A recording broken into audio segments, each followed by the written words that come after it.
where's your coordinator? I know he's in the booth, and maybe he shouldn't be in the booth. I don't know, but somebody in your ear, somebody talking to your quarterback on the sidelines. It's just like, is his biggest inability right now, Ken Dorsey, at least at this time, the not having the ability to reel in Josh Allen when he starts to get out of control on the field, like he clearly was on Monday. Like, your coordinator's got to, isn't that part of the gig? Kind of reeling him in a little bit?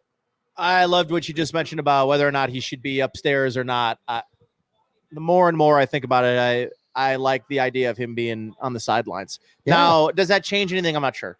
I think the tweet you're referring to is the idea of blaming him for micro things rather than the macro. Yes, exactly. Elaborate on that, because not everyone saw your tweet. So I guess what I meant by that is I think you can look at the micro, which is the play calling, the down by down, the micro stuff in the middle of a game. Mm-hmm. And I want to be more critical of Ken Dorsey in the macro, which is helping Josh evolve as a decision maker, helping him mature as a decision maker.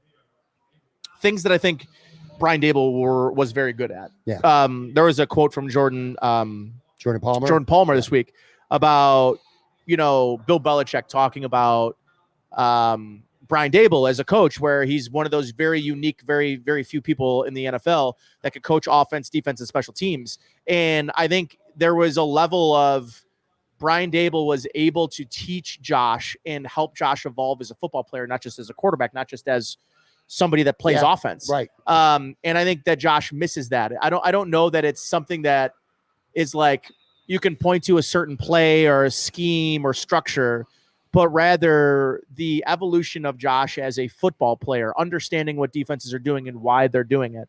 And I do think that's where they miss Brian Dable the most. I don't know that it's just from play calling or structure or scheme.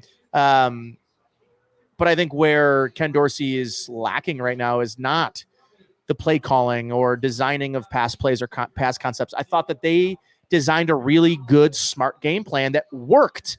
And I think Josh went rogue. And I think if you're in the workplace and you design people love saying SOP, right? Which is standard operating procedure. You design a structure, a standard operating procedure in your office, and you as an employee don't follow it. Mm-hmm. What happens?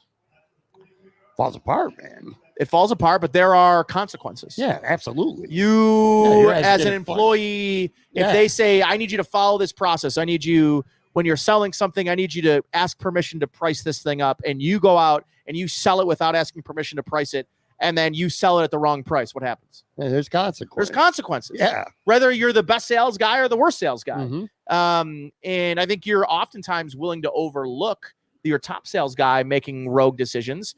But at a certain point, if it's hurting the rest of the organization, those are things you have to address with your top sales guy, because that's the guy that everybody follows, that he's the breadwinner. He's the guy he or she's the guy at the top that is selling the most and doing the most and doing the right things every month. But you start veering on your own, you start going rogue. Well, then there are consequences. And I think right now there isn't anybody that's looking at Josh saying, you can't do this, and here's why. And Sean McDermott might be able to point at the sideline and say, be smart. It's not resonating.